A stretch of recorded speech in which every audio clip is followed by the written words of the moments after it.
ஓம் முருகா போற்றி, கந்தா போற்றி, கடம்பா போற்றி, கதிர்வேலா போற்றி, அறுபடை வீடு கொண்ட முருகா போற்றி போற்றி. என் செல்ல பிள்ளையே, இந்த முருகப்பெருமான் சவால் விட்டு சொல்கிறேன் கேள். இன்று இரவுக்குள் நல்லது நடக்கும். பழனி முருகன் மேல் நம்பிக்கை இல்லை என்றால் எதுவும் கேட்காதை, தட்டிவிட்டு சொல். ஆம், உன்னை தேடி அதிர்ஷ்டம் வரும் நேரம் தொடங்கிவிட்டது. என் செல்ல பிள்ளையே, உனக்குள் பல திறமைகள் இருக்கிறது. ஆனால் அந்த திறமை எது என்று தெரியாமல் தவிக்கிறாய். அனுமனுக்கு தனக்கு இருக்கும் திறமைகள் தெரியாது, சக்திகள் தெரியாது.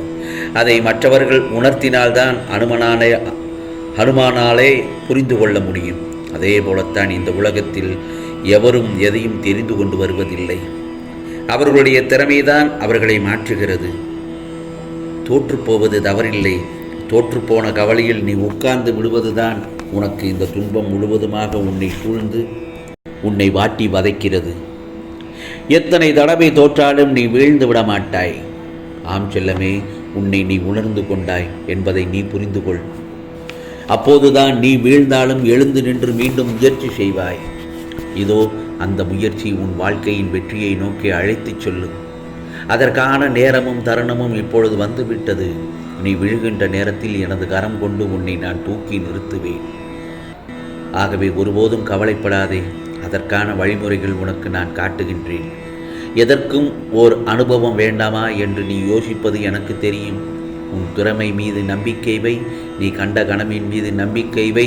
உன் லட்சியத்தை அடைய எத்தனை தடவைகள் தோற்றாலும், எத்தனை தடைகள் வந்தாலும், உன்னை இழிவாக பேசினாலும் தளர்ந்து போகாதே, வருத்தப்படாதே. இவை அனைத்தும் உன்னை அடுத்த படிக்கட்டுக்கு கொண்டு செல்லவேதான் இது பயன்படும். என் செல்ல பிள்ளையே, நீ கீழே விழுந்தாலும் எழுந்து ஓடத் துவங்கு. வெற்றி உனக்காக காத்து கொண்டிருக்கிறது. உன்னுடன் உன் முருகப்பெருமான், பழனி முருகப்பெருமான் வந்திருக்கிறேன். கவலைப்படாமல் ஓடு. உன் ஓட்டம் இந்த உலகத்தில் எல்லோருக்கும் ஒரு சாட்சியாக இருக்கும். உன்னுடைய வெற்றி அனைவருக்கும் ஒரு பாடமாக இருக்கும் என்பதை நீ உணர்ந்து செயல்படு. உன்னை தேடி அதிர்ஷ்டம் வரும் நேரம் வந்துவிட்டது. இது தெரியாமல் ஏன் கவலையோடு இருக்கிறாய்? என் மீது நம்பிக்கையோடு இரு. நான் இருக்கிறேன் உனக்கு. நம்பிக்கைதான் வாழ்க்கை. உனக்கான அதிர்ஷ்ட வாய்ப்புக்கான அறிகுறி தெரிய தொடங்கிவிட்டது அல்லவா? மகிழ்ச்சியுடன் இரு. மகிழ்ச்சியுடன் காத்திரு. பெற தயாராக இரு. அனுபவிக்கவும் உன்னை தயார்படுத்திக்கொள். நான் சொன்னது அதுதான்.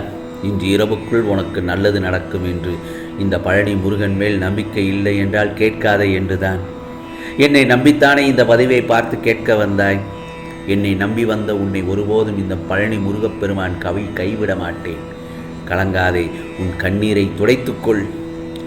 மற்றவர்கள் உன்னை எதை புகுத்தினாலும் கவலைப்படாதே. உன் மீது பழியே விழுந்தாலும், உன் மீது இடியே விழுந்தாலும் கவலைப்படக்கூடாது. உன்னுடன் இருப்பது உன் முருகப்பெருமான் என்பதை மறந்து நீ சில நேரங்களில் தவித்துக் கொண்டிருக்கிறாய். அதே நேரத்தில் என்னை மீறி யாரும் உன் வாழ்க்கையை தீர்மானிக்க முடியாது என்பதை மட்டும் உன் மனதில் ஆழமாக பதித்து வை. நீ யாருக்கு எந்த கெடுதலும் செய்யவில்லை. நடக்காததே நினைத்து புலம்பிக் கொண்டிருக்கிறாய். அப்படி புலம்ப வேண்டாம். மற்றவர்களும் உன்னை புரிந்து கொள்ள வேண்டிய நேரம் வரும். அந்த நேரத்தை நானே ஏற்படுத்தி தருகிறேன். ஆகவே நடந்ததை நினைத்து வருந்த வேண்டாம். ஏனென்றால் தப்பு உன்மேல் இல்லையே. கண்டிப்பாக ஒரு நாள் உன்னை புரிந்து கொள்வார்கள். இந்த முருகப்பெருமான் ஒன்று சொல்லட்டுமா? உனக்கு எது கிடைக்க வேண்டும் என்று இருக்கிறதோ அது நடக்க வேண்டிய நேரத்தில், நடக்கக்கூடிய காலத்தில் சரியாக உனக்கு நடக்கும். நான் சொல்வது சரிதானே? கண்ணை துடைத்துக்கொள். கவலைப்படாதே. நீ நல்லதுதான் பண்ணினாய். நீ நல்லது பண்ணும்போது நல்லது மட்டும்தான் நடக்கும். என் நாமத்தை கூறு. முருகா முருகா என்று என் நாமத்தை கூறி சாமி கும்பிடு. நீ நல்ல பெயருடன் நிம்மதியான மகிழ்ச்சியான வாழ்க்கை வாழப்போகிறாய். சரிதானே? கண்டிப்பாக வாழ்வாய். ஆம் செல்லமே, உனக்கு நல்ல காலம் பிறந்து விட்டது. இந்த பதிவை கேட்ட நேரத்திலிருந்து உனக்கு நல்ல காலம் பிறந்து விட்டது. இனி நடக்கப் போவதை மட்டும் பார். அழகிய நாட்களாகத்தான் இருக்கும் என் செல்லமே. ஆகவே நிச்சயமாக நீ வாழ்க்கையில் ஜெயிக்க பிறந்த செல்ல பிள்ளைதான். வாழ்க்கையில் சந்தோஷங்கள் கஷ்டங்கள் வருவது இயல்புதான். அதை தாண்டி மன வலிமையை சோதிப்பது போன்ற நிகழ்வுகள் நடக்கிறது என்றால் நீ சரியான பாதையில் தான் சென்று கொண்டிருக்கிறாய் என்று அர்த்தம். உனக்கு எந்த ஒரு பிரச்சனையும் இல்லாமல் நீ வாழ்க்கையை சுபோகமாக சென்று கொண்டே இருந்தால் நீ அமைதியான ஏதோ ஒரு பாதையில் போய்கொண்டிருக்கிறாய் என்று அர்த்தம். உனக்கு ஏதாவது பிரச்சனைகள், மன வலிமையை சோதிப்பது போன்ற நிகழ்வுகள் நடக்கிறது என்றால் நீ சரியான பாதையில் தான் சென்று கொண்டிருக்கிறாய். என் வார்த்தைகளும் என்னுடைய ஊதியங்களும் உனக்கான எல்லா வழிகளையும் போக்கும். நான் சொல்வதை சற்று கவனமாக கேள். அனைத்தையும் கடக்க மன உறுதியை கொடுப்பேன். என் ஆசீர்வாதத்தை நிறைந்த மனதுடன் உனக்கு நிச்சயமாக அருள்பாலிப்பேன். உன் கையில் நிச்சயம் நான் கொடுக்கும் பரிசை வாங்குவாய் என் செல்லமே. உன் வாழ்க்கையில் நல்ல திருப்பம் ஏற்பட போகிறது. தயவு செய்து வாக்குவாதங்களில் மட்டும் ஈடுபட்டு விடாதே. அது உனக்கான நிம்மதியை தொலைத்து விடும். நம்பிக்கை இல்லாமல், கடமை இல்லாமல் விலகாதே. வாழ்வில் வரும் பிரச்சனைகளுக்கு தீர்வு உனக்கு கிடைக்க செய்து விட்டேன். எந்த காரியத்தையும் தள்ளி போட வேண்டாம். தொடர்ந்து நாம் வாழ்க்கையில் தோல்விகளையே அனுபவிக்கிறோம் என்று ஏன் வருத்தப்பட்டு கொண்டிருக்கிறாய்? எந்த நிலமாயினும் உழுதால்தான் பயிரிட முடியும். அதுபோலத்தான் வாழ்க்கையில் தடைகளை எதிர்த்து போராடினால்தான் உன்னால் நிச்சயமாக வெற்றி பெற முடியும். இதோ உனக்கு இந்த பதிவை கேட்ட நேரத்திலிருந்து நிச்சயமாக உனக்கான நல்ல பல செய்திகள் வரத்தான் செய்யும். நல்லது நடக்கும். ஆம் செல்லமே.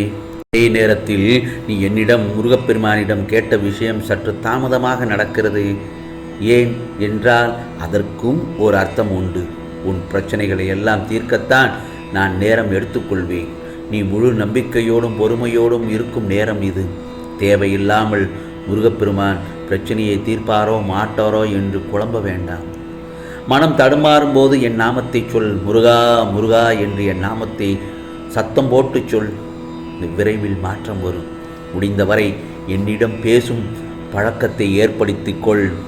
என்னிடம் மனம் விட்டு பேசு. அப்போதுதான் நீ தனியாக இருக்கும் உணர்வும் மறையும். ஆம் செல்லமே. கடன் சுமை, பண நெருக்கடி, தினசரி தேவையை பூர்த்தியாகாமல் துன்பத்துடன் நாட்கள் நகருது முருகா என்று நீ வேதனைப்படுவதை நான் நன்கு கவனித்து கொண்டுதான் இருக்கிறேன். நான் கண்டுகொள்ளவில்லை என்று நினைத்து என்னை திட்டுகிறாயே. சிறிது நாட்கள் வீட்டில் அமர்ந்து லட்சுமி கடாட்சத்தை உருவாக்கப் போகிறேன். எதற்கும் கலங்காதே. உன் மனதில் இருக்கும் அனைத்து எதிர்மறை எண்ணங்களையும் அழித்து நேர்மறை எண்ணங்களை உருவாக்கி அமைதியையும் ஆனந்தத்தையும் நிச்சயமாக இந்த முருகப்பெருமான் உனக்கு வழங்கப் போகிறேன். நீ நினைத்தது போன்ற வாழ்க்கை நிச்சயமாக கிடைக்கும். இன்று இரவுக்குள் உனக்கானது நல்லது நடக்கும். இது இந்த முருகப்பெருமான் சவால் விட்டு சொல்கிறேன். கேட்டு விட்டாய் அல்லவா? ஆம், நம்பிக்கையுடன் கேட்டதால் உனக்கானது உன் வாழ்வில் எல்லாம் நல்லது நடக்கும். இது முருகப்பெருமானின் அருள் வாக்கு. ஓம் சரவண பவ. ஓம் சரவண பவ. ஓம் சரவண பவ.